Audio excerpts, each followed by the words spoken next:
nessa manhã tão abençoada, na qual nós já estamos tendo aqui em culto ao Senhor. Uma alegria realmente voltar a essa igreja e poder passar esse tempo tão oportuno, de tanto crescimento, como estamos passando aqui esse final de semana.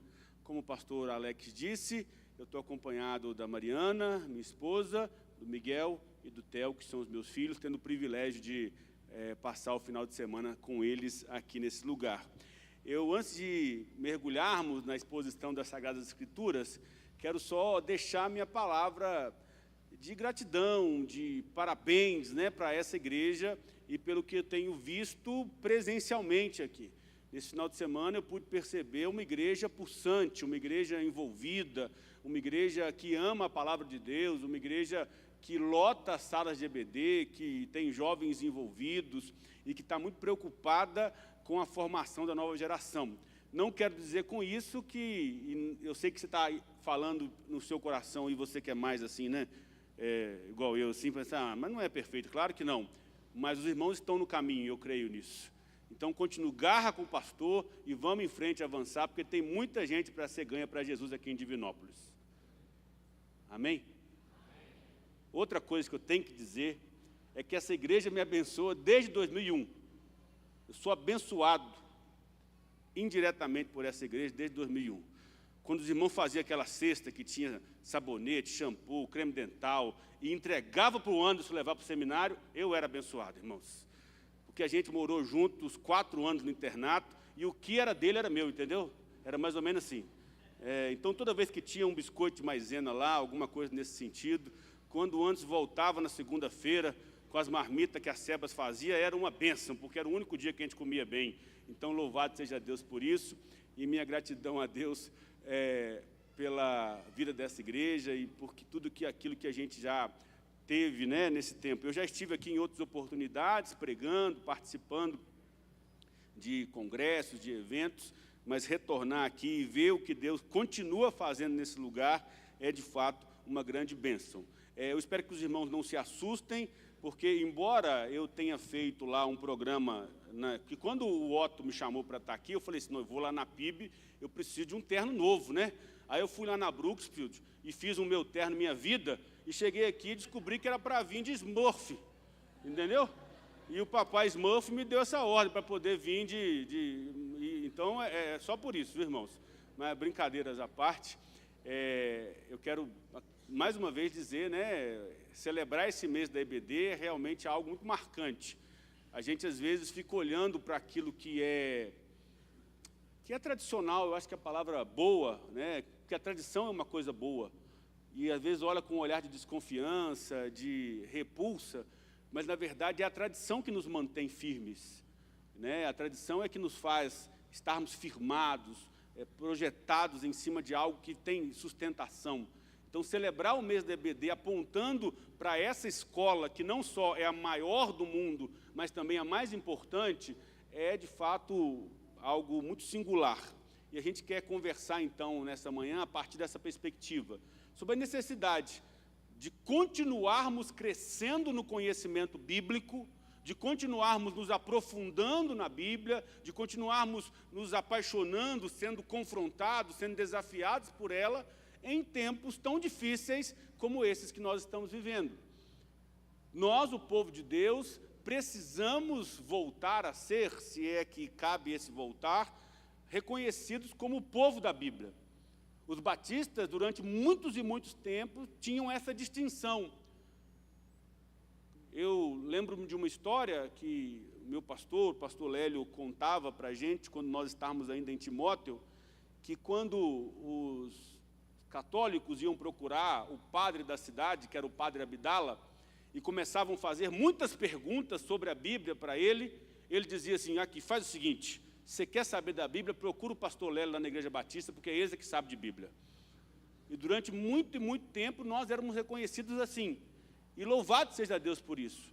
Eu tenho percebido na direção do seminário um resgate do valor, da posição devida que as Escrituras precisam ter, não só nos nossos púlpitos, mas principalmente na nossa vida.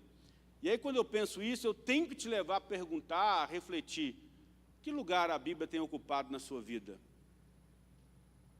Que lugar a Bíblia tem na sua família, na sua casa?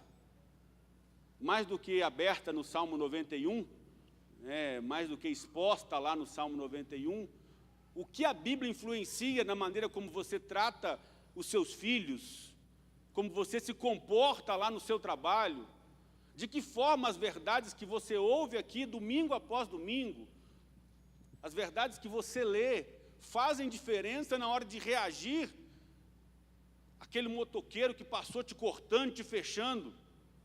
Como isso está na sua mente? Então nós vamos fazer uma jornada aqui, espero que breve, até porque o cheiro suave que sobe lá de baixo toma conta das nossas narinas, não é verdade? Está assim também com você? Eu já cheguei pensando assim, glória a Deus, hoje tem comida de cantina da igreja, né? É uma bênção. Fazer uma jornada juntos aqui. A Bíblia, ela é não só o livro mais vendido, mas ainda o livro mais lido pelo mundo inteiro. A Bíblia é a forma como Deus resolveu se mostrar a nós. Às vezes nós ficamos perguntando, eu quero conhecer mais de Deus, eu queria ter mais experiências com Deus, eu queria saber mais de Deus, e Deus deixou tudo o que nós precisávamos saber registrado na palavra dEle.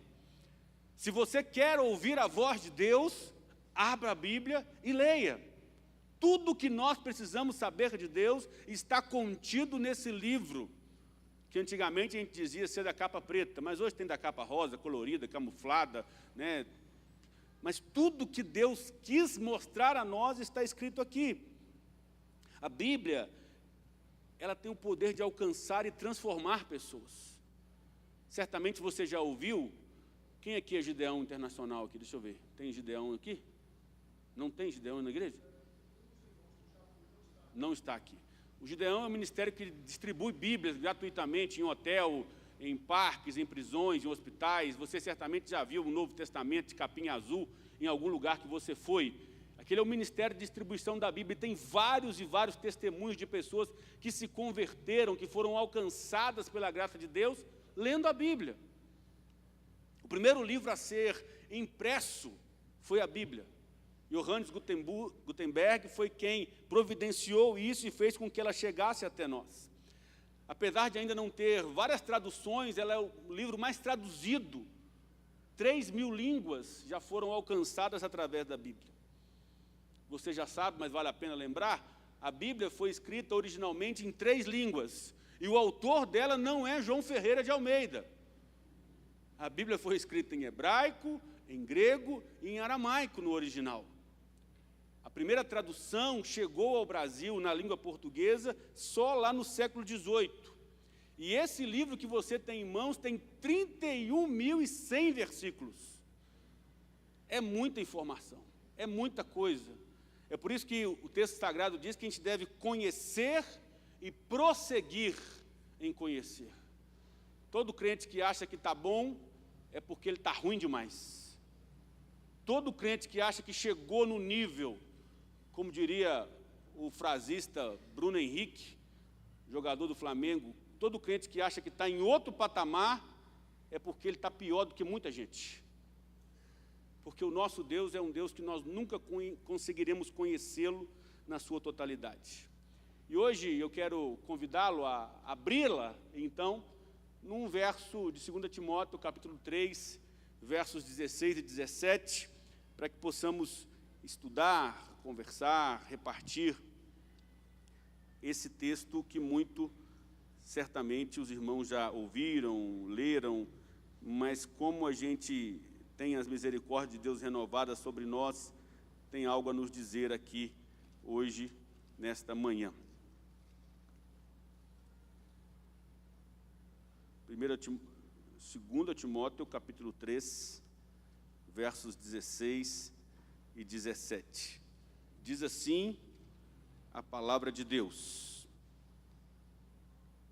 toda a Escritura é inspirada por Deus e útil para o ensino, para a repreensão, para a correção e para a instrução na justiça, a fim de que o homem de Deus seja apto e plenamente preparado para toda boa obra.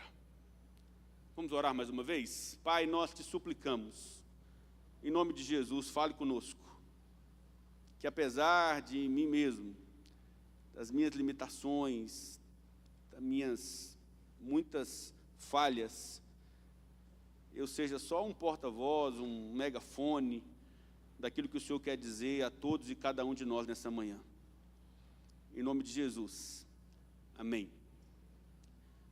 A carta de Timóteo, a carta de Paulo a Timóteo, foi escrita aproximadamente no ano 67. E ela é realmente uma sequência da primeira carta. Os estudiosos vão dizer que ele escreveu um ano após terminar a primeira carta que ele escreveu a esse jovem pastor, que era um discípulo, um mentoreado dele, a qual ele tinha muito apreço. Se você ler a carta de Paulo a Timóteo, você vai perceber um tom muito fraternal, um tom muito íntimo, muito carinhoso da parte desse líder a esse liderado.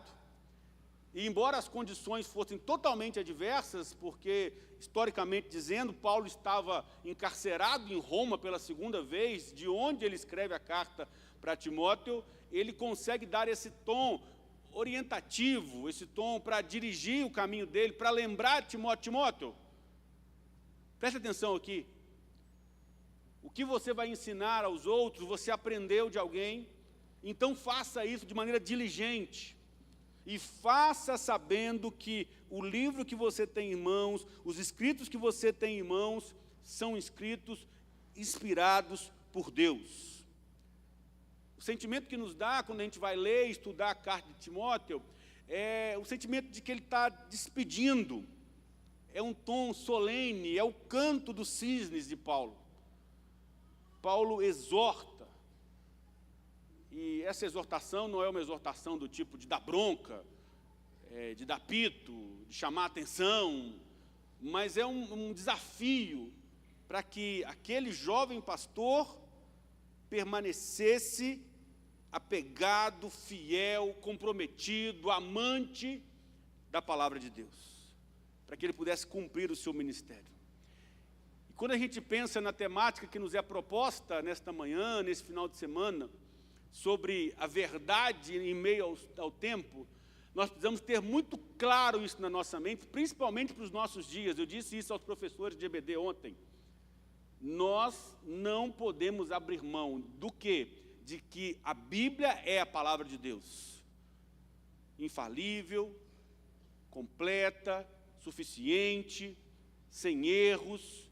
A Bíblia é a palavra de Deus, mas é a palavra de Deus que precisa transmitir uma mensagem para o hoje, para suprir as necessidades das pessoas que estão aqui agora, para falar para uma geração super, hiper, mega conectada, imagética, bombardeada por todos os lados, por emoções, filosofias, para situações adversas que batem à nossa porta toda hora.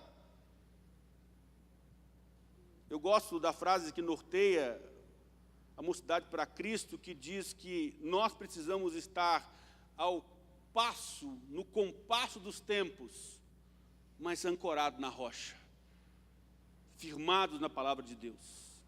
Em tempos belicosos, em tempos de guerra, em tempos difíceis, nós fomos surpreendidos com um ataque, ou um possível ataque, a Israel, essa semana, feito por drones, e a gente viu várias imagens disso, e guerras também de ideias, guerras políticas, guerras de ideologias. É necessário que a Igreja de Jesus erga a palavra de Deus novamente e continue crendo nas verdades ou na verdade que nela está escrita. E para enfrentarmos isso, a nossa mente e o nosso coração precisam estar cheio da palavra de Deus. Jesus, quando foi tentado por Satanás, ele não disse, eu acho isso, eu acho aquilo, fulano diz de tal maneira, mas a resposta de Jesus para ele sempre foi, está escrito. está escrito. Quando a nossa mente, o nosso coração está cheio da palavra de Deus, quando o seu plano de leitura, seja pessoal, seja familiar, está em dia, não perfeito, porque às vezes você não consegue, às vezes não dá tempo, mas você intencionalmente busca separar esse momento devocional, de leitura, a sua resposta sempre será a palavra de Deus. Eu vou repetir algo que eu disse aos professores ontem, e espero que fique firmado ao seu coração, porque entre o que você acha, entre o que você aprendeu com fulano, entre o que ciclano disse, entre a experiência que você teve e o que a Bíblia diz, você precisa ficar com o que a Bíblia diz. Está escrito, precisa ser a sua resposta. O texto que a gente leu nos aponta direções muito claras. É quase que aqueles textos autoexplicativos. Aquele texto que você bate o olho e que, se não tiver maldade no seu coração, se não tiver nenhuma desconfiança, você já consegue absorvê-lo na sua totalidade. No entanto, é um texto que também gera muitos questionamentos, porque ele faz afirmações muito contundentes, profundas, cheias de verdade. E ele começa dizendo justamente sobre a suficiência das Escrituras, porque ele começa afirmando no verso 16 que toda a Escritura, e a ideia aqui é justamente de completude, a ideia aqui é de capa a capa, a ideia aqui é de Gênesis a Apocalipse, toda a Escritura. A Bíblia é muito mais que um livro, a Bíblia é a voz de Deus registrada para a humanidade. A Bíblia é aquele consolo que nós precisamos quando o nosso ente querido está no leito do hospital. A Bíblia é a palavra de ânimo quando o nosso filho está perdido, desviado. A Bíblia é a palavra de Deus naquele momento difícil em que a nossa empresa está numa situação ruim. Ela é suficiente para nós em todo e qualquer momento. A palavra usada aqui para dizer a respeito da Escritura é uma palavra que se condiz, que se equipara à ideia divina, a ideia de ser um guia, a ideia de ser algo que nos molda. Nós não podemos subestimar, porque muitas vezes, irmãos, a gente vai acostumando com as coisas, a gente vai se acostumando até com o que é ruim, a gente vai deixando de dar valor para aquilo que é muito bom. Você acha que a pessoa que tem mau hálito, boca fedendo, ela sabe que tem boca fedendo? Você acha que ela, se não aparecer uma alma boa e dá para ela um Colinos e um Cepacol, ela vai continuar daquele jeito, irmão. E às vezes a gente vai acostumando também com a Bíblia, deixando ela de lado, banalizando, não entendendo que isso aqui é a palavra de Deus. Alguém tem que vir aqui para poder te lembrar que quando você abre a Bíblia, é a voz de Deus falando com você. É o recado que Deus está te dando. É a maneira como Deus escolheu falar com a gente. Ela é, por si só, suficiente para a nossa vida. E o texto continua dizendo que ela é inspirada. Que toda a Escritura é inspirada por Deus. Ela é divina.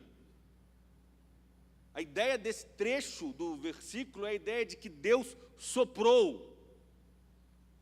Comumente, no nosso meio, nós entendemos que Deus inspirou conceitos, respeitando o autor, respeitando a cultura do autor, o local de onde ele vinha. Tanto é que nós temos textos muito elaborados, como, por exemplo, os textos de Paulo, de Lucas, que eram mais doutos, mais estudados, e nós temos textos mais simples, como o texto do boiadeiro. Quem que era o boiadeiro, gente? Hein? Amós, isso mesmo. Nós temos textos que são diferentes, porque a ideia, o conceito foram inspirados. Existe uma linha de estudo que diz que Deus ditou palavra por palavra, embora ele pudesse se transformar em cada um daqueles, mas é mais coerente afirmarmos que Deus inspirou, soprou a ideia, o princípio, porque o autor da Bíblia é Deus. O autor da Bíblia é Deus, que usou aproximadamente 40 autores para traduzir, para que esse texto pudesse chegar a nós, através da revelação da palavra de Deus. E se tem uma revelação, como a gente ouve por aí, fresquinha, descendo aqui, é a palavra de Deus. Se tem uma revelação que de fato vem de Deus, é o texto sagrado. Essa é divinamente inspirada. Essa é soprada por Deus. É o que descreve essa inspiração. A Bíblia é a própria voz de Deus para nós. O texto continua dizendo e mostrando o que Deus pretende fazer através dessa escritura que é divinamente inspirada. E ele começa a enumerar, ele começa a transcrever, ele começa a empilhar algumas palavras para nos dar a ideia do que essa escritura quer fazer com a minha e com a sua vida. E ele começa dizendo que a Bíblia é proveitosa para o ensino. Ela é um manual de instruções. Ela é o Waze de Deus. Sabe como é que é? Vira para a direita, anda 800 metros, vira para a esquerda. Lá no seu é uma voz de mulher também? Até lá a mulher manda no seu, né, irmão? Mas aquela mulher é mais tranquila. Quando você erra o caminho, ela só fala assim, recalculando a rota. Né? Ela não briga, ela não esperneia, ela não xinga. A Bíblia é esse Waze de Deus. E até quando a gente está perdido no caminho, quando a gente está mudando de direção, ela nos convida a tomarmos rumo novamente.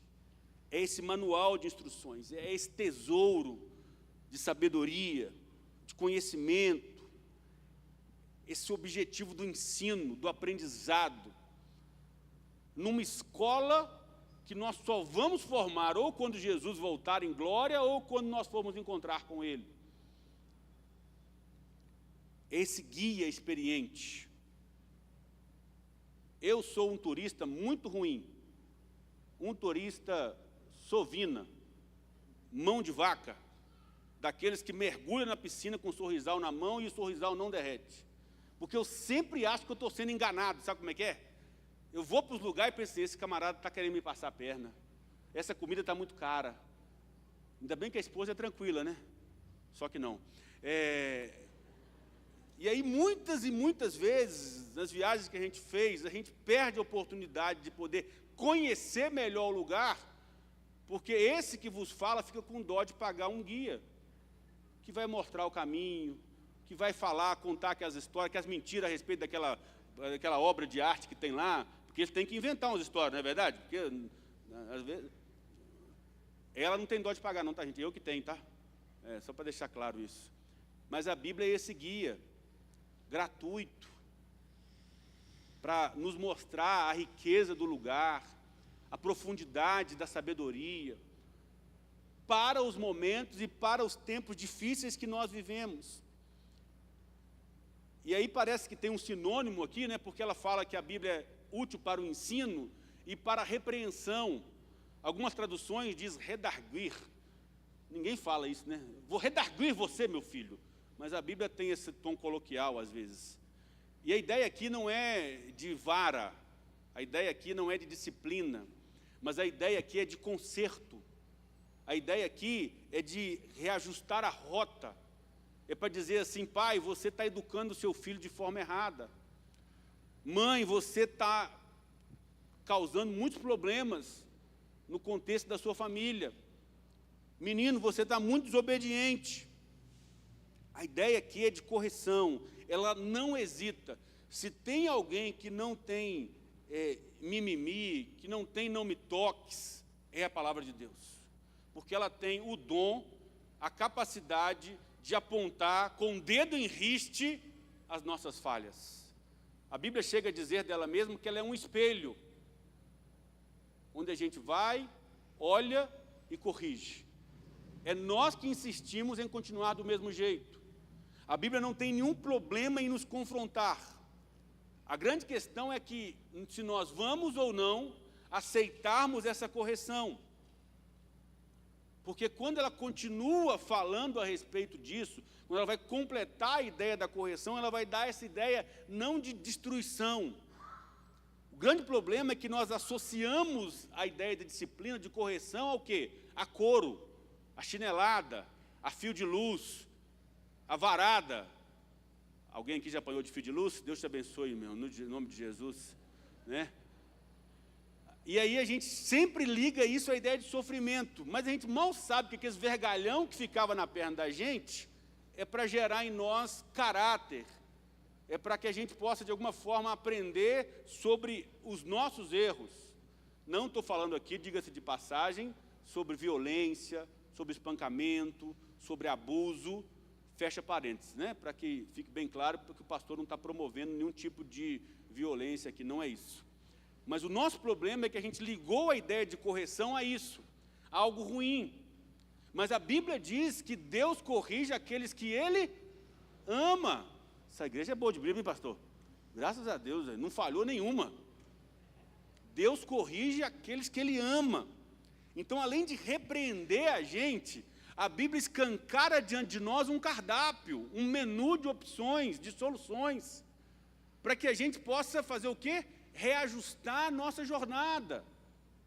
Se a gente está querendo crescer na Bíblia, ela mesma é essa fonte de conhecimento, essa apostila, esse ChatGPT, esse Google que a gente precisa pesquisar, a fim de encontrar soluções para a nossa caminhada aqui. Nesses tempos de tanto ataque, e diga-se de passagem, eu não quero ser profeta do mal, do caos, só vai piorar, tá, irmãos? Que a igreja tem sofrido. Então a Bíblia, ela nos corrige, mas nos lembra que Deus não só aponta os nossos erros, e essa palavra que está aí no versículo, corrigir, dá essa ideia de restaurar. De um pai que olha para um filho caído, depois de ter avisado para ele que ele não devia ter andado de bicicleta naquele lugar, e ao invés de dizer assim, está vendo? Ele estende a mão e levanta o menino. E coloca o menino de pé. Porque essa é uma outra questão quando a gente pensa em correção também. Porque a imagem que a gente tem de Deus, muitas vezes, é a imagem de um Deus lá, sentado num trono branco, distante, longe. Que a gente precisa ter cuidado do mãozinha onde pega. Cuidado do olhinho onde vê. E aí a gente cria esse Deus carrasco. Mas todas as vezes que a Bíblia fala de disciplina, de correção, que o texto que a gente está lendo nos apresenta, ele está falando de poder esquadrinhar o nosso caminho, de dizer para você assim, olha, você pode até ir por aí, eu vou estar com você, porque eu prometi que eu estaria com você todos os dias, mas tem um caminho melhor para você, tem um jeito melhor de fazer, tem uma forma melhor de você seguir. É como um médico que nos prescreve um bom medicamento para as nossas feridas, para os nossos traumas, para as nossas tristezas. E o texto continua dizendo que a Bíblia, esse livro inspirado por Deus, que é uma resposta para esse tempo difícil, nos instrui na justiça. E aqui, irmãos, embora a palavra moral esteja sendo muito atacada, né, nos nossos tempos, o texto instruir na justiça quer dizer literalmente educação moral, princípios, valores, certo, errado, mentira, verdade. Não há relativos nesse campo, não há meio termo. A ideia do texto de instruir na justiça é enfatizar essa educação a respeito daquilo que são os valores da Bíblia. A Bíblia nos instrui, é esse farol que brilha no meio da escuridão, esse farol que aponta o caminho, que nos orienta. E aí o versículo 17 vai concluir a ideia, dizendo do objetivo disso. Por que que a Bíblia é um livro inspirado? Por que que ela faz tudo isso? Instrui, corrige, disciplina, instrui na justiça, para que eu e você, comedor de arroz com feijão, sejamos pessoas melhores. Porque ninguém é tão bom que não possa melhorar, gente. Eu sei que você tem aí dentro do seu coração, dentro da sua mente, um monte de coisa que Deus precisa tratar. E aí o texto vai dizer justamente isso, para que todo homem esteja apto, plenamente preparado para toda boa obra. A ideia do apontamento do texto é a ideia da maturidade espiritual. A Bíblia, ela tem como alvo para a nossa vida esse padrão. Qual, Danilo? Dessa busca espiritual, dessa perfeição espiritual. Mas muito mais do que isso, do crescimento contínuo. A ideia aqui do perfeito, do plenamente apto, não é a ideia de alguém sem mácula, sem erro, mas é a ideia de alguém completo, maduro. Olha para mim aqui, gente. Deus não espera que você seja perfeito, mas Ele espera que você seja verdadeiro, que você seja maduro, que você seja íntegro.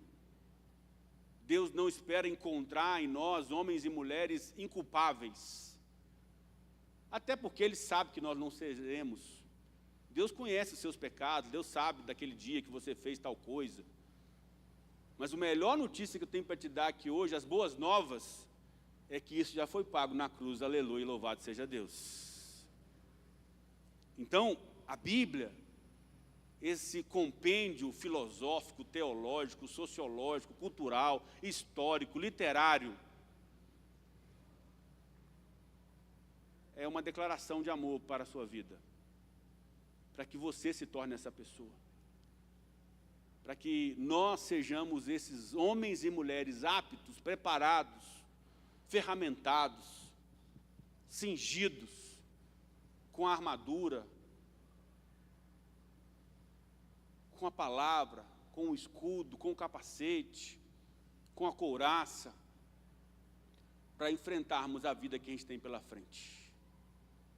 Os tempos são terríveis, mas há nessa igreja um povo ávido pelo Senhor. Há nessa igreja um povo que quer muito crescer no conhecimento da palavra de Deus. Há nessa igreja gente imperfeita, como eu, como você.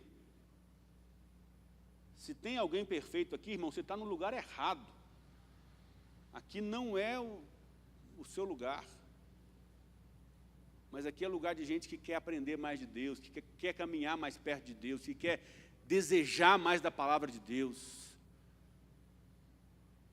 que quer fazer perguntas, às vezes, complicadas sobre a Bíblia, mas que quer nisso não só descobrir qual que era o tamanho do buraco da agulha que o camelo não passava, muito mais do que isso, que quer transformar esse conhecimento, que quer desaguar esse conhecimento em ser um marido melhor. Amém, mulheres? Ser uma mulher melhor, amém, homens? O amém dos homens quer dizer que as mulheres estão melhor que nós, né? Porque das mulheres foi mais forte. Amém, homens? Em sermos filhos melhores, profissionais melhores, deixar de ser esse patrão chato que você está sendo, e ser um homem que abençoa os seus funcionários. Porque se a Bíblia não desaguar nesse sentido, ela é só um livro qualquer. Se ela não for transformada, se ela não passar pelo crivo de o entendimento gerou vida, tudo isso é balela, é verborragia, é conversa fiada. A razão pela qual Deus deu a Bíblia a nós é para que a gente seja esse homem e essa mulher que está buscando essa estatura de varão perfeito. A Bíblia, a palavra de Deus, as Escrituras Sagradas, têm o poder de blindar o nosso coração. Se encha da palavra de Deus. Se encha do conhecimento de Deus. Primeiro, faça isso intencionalmente, de forma disciplinada. Eu disse isso ontem e vou dizer de novo. Por você mesmo, por nós mesmos, pela nossa carne, nós não vamos querer parar para estudar a Bíblia, para ler a Bíblia. A gente vai parar para ver Netflix, para ver jogo. O Brasileirão está aí, graças a Deus. A gente vai parar para ver filme, para não fazer nada. Então comece intencionalmente. E permita que esse intencional, que essa disciplina, se transforme em amor, em paixão, em desejo por Deus e pela palavra dEle. Porque o Senhor tem grandes coisas para fazer através da sua vida. O Senhor tem coisas boas para melhorar no seu coração, na sua família, no seu casamento. E isso se dá através da palavra dEle. Eu quero orar por você, quero pedir a Deus que fale ao seu coração, que isso que foi relembrado, meu desejo aqui foi tirar de repente só uma poeira de coisa que você já está cansado de saber, de ouvir. Só sinalizar para você, levantar um cartaz e dizer, olha, a Bíblia é a fonte inesgotável de amor, de conteúdo, de transmissão do que Deus tem a te dizer. Quero pedir a Deus então que transforme tudo isso que você já sabe em prática na sua vida. Deus, obrigado por esse tempo, obrigado pela Tua palavra, obrigado pela vida das crianças que estão lá agora sendo ministradas pelos professores, conteúdos eternos, Deus. Que essas crianças sejam uma potência na mão do Senhor, ó Pai, para fazer diferença no mundo mal onde elas vão crescer. Obrigado também pela oportunidade de estar aqui com meus irmãos, com minhas irmãs, relembrando verdades eternas, relembrando conteúdos tão profundos, tão simples, Deus. Nada do que a gente ouviu aqui foi novo. De vez em quando o Senhor quer fazer uma faxina na nossa alma, e o Senhor traz à nossa memória situações, momentos, palavras, versículos, para nos lembrar, primeiro que nós somos amados pelo Senhor, nós somos os amados da sua alma, a menina dos teus olhos, louvado seja Deus. E depois para nos educar, nos ensinar, nos instruir, nessa palavra que é divina, que é inspirada, que é a voz de Deus. Esquadrinha o nosso caminho, Deus. Purifica, limpa o nosso coração. O teu sangue derramado na cruz por nós, para nos tornar pessoas parecidas com Jesus. Faça isso nesta manhã aqui no nosso meio. As manchas que o pecado vai colocando na nossa vida, os males que as escolhas ruins que nós fazemos vão trazendo sobre nós. Ó Deus, limpa-nos, Pai. Purifica-nos, Deus. A nossa mente está cheia de coisas ruins, de informações ruins, de intenções ruins. Então, Deus, que possamos nos encher, sim, do Senhor, da Tua palavra e da Tua presença, Pai. Que a Tua graça repouse sobre nós. Que o amor de Deus seja derramado, para que a gente saia daqui cheio, mas não só cheio de conhecimento, cheio do Teu Espírito Santo.